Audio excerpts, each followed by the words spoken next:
must occur in the correct order, the steps of a business process, or things just go wrong. That doesn't sound right. Who wrote this to be read asynchronously? Hey everyone, Steve Perry here. The steps of a business process must occur in order, or things just go wrong. That's better. One of the biggest challenges you'll face as a new Node developer is knowing when the callbacks you write actually execute, and in what order. The key to knowing when your callbacks execute is a good understanding of the Node event loop. The event loop is the heart and soul of Node, and it's the subject of this video, which accompanies Unit 5 of the Node.js course available from IBM Code. In this video, you'll see an overview of the lifecycle of a Node application, the mainline, which is the code in the startup script you provide to Node, and the phases of the event loop. I'll demonstrate using code examples, which are available in GitHub. A link to the GitHub repo is in the video description. Let's get started.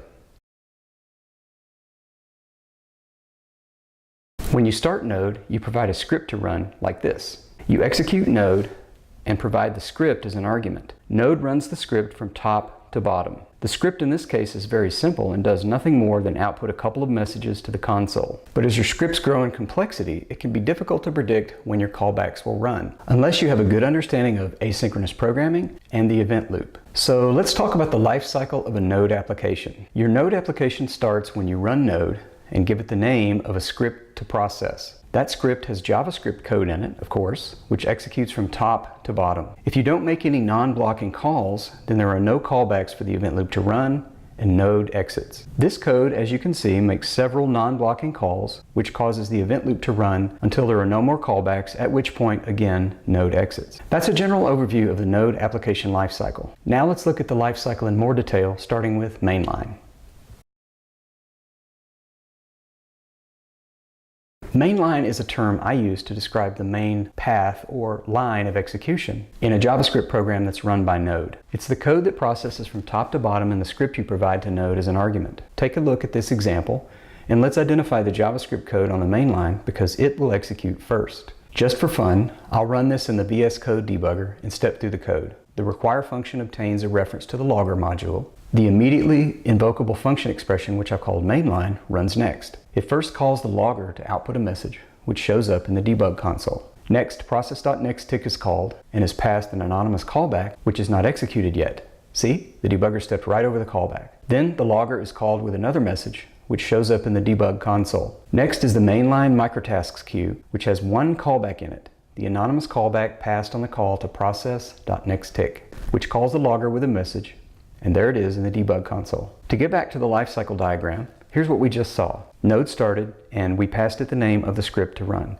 Mainline executed, followed by its microtask queue. Since we didn't make any non-blocking calls, there were no callbacks for the event loop to execute, so Node ended. That was a tour of mainline and its microtask queue. Now let's look at the event loop phases in more detail, which is where your non-blocking calls will run. When you make non-blocking calls, that's when the event loop gets involved to run those callbacks. Let's look at that now, starting with set interval. First, I'll run the example from the command line just so you can see the output. We see the normal mainline start and end output, followed by its microtask output as we saw a minute ago. Now we see something new. Output from the timer's task as set interval iterates 3 times and then Node exits. I'll start the code in the debugger. When mainline executes, we see the familiar startup logger output. Then a mainline microtask is executed. Next, a call to set interval, passing an anonymous callback, which is not executed yet. Then a call to the logger to output mainline's end message. Next is the mainline microtask. Here's what's new. The anonymous callback to set interval will execute 3 times, controlled by this block scope variable. When it is looped 3 times, it outputs this message and the interval timer is cleared. Here's the life cycle of the code we just saw. Node startup, then mainline and its microtask queue. Then something different happened. Because we made a non-blocking call to create a timer, complete with callback, the event loop had something to do. The timer's phase executed the callback 3 times. When I called clear interval, the timer was removed. There were no more callbacks to run and Node exited. You probably noticed that with each example I'm building on the previous one. As I introduce new material, I'll gloss over the stuff we've already talked about so I can focus on the new material. Now let's look at set timeout. First, I'll run the code from the command line to see the output. There's the familiar mainline output, followed by something new, output from an expired timer, and a timer phase microtask. Let's run the code in the debugger and step through it. I'll start the code in the debugger.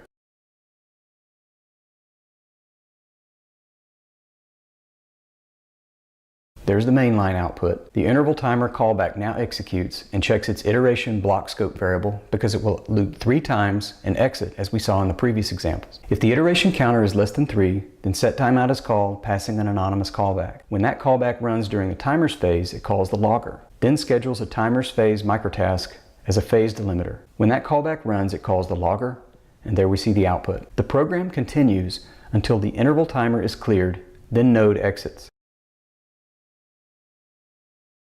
Here's the life cycle of what we just saw. Mainline, set interval, whose callback runs during the timer's phase of the event loop, along with the callback from the expired timer created using set timeout, followed by its microtask. The event loop continues running until the set interval callback is invoked 3 times, at which point Node exits.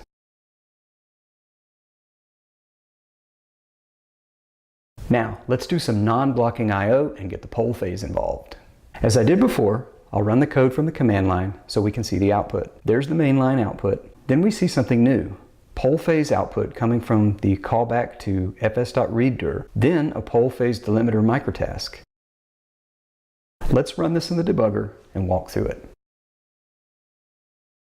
First, mainline runs. When the interval timer's callback fires, set timeout is called as before, then a new call to fs.readdir where an anonymous callback is passed. When that callback runs during the poll phase, it logs some output, then creates a poll phase microtask that will execute following the poll phase. The interval timer continues until finally the iteration count is maxed out and Node exits. Here's the life cycle of what we just saw. Mainline, then the poll phase callback executes, followed by its microtask. The event loop continues back to the timer's phase to execute expired timer callbacks. The event loop continues running because of set interval until the set interval callback is invoked 3 times, at which point Node exits. There is one more phase we haven't talked about yet, and that's the check phase. Let's look at that now. The check phase is where callbacks to set immediate are run. If you recall the phases of the event loop from the tutorial, the check phase is basically at the bottom of the event loop just before the next tick. No, not that kind of tick. Each cycle of the event loop is called a tick. And as we've seen, process.nextTick schedules a microtask, not a once per event loop or once per tick task. The confusion between immediate timers, which run during the check phase, essentially once per tick of the event loop, and process.nextTick is historical, and the names should probably be switched. But there is so much code out there that uses these two functions that changing them now so they correctly reflect what they do is impossible at this point. So now let's look at our final example, which is the call setImmediate. As I did before, I'll run the code from the command line to show the output.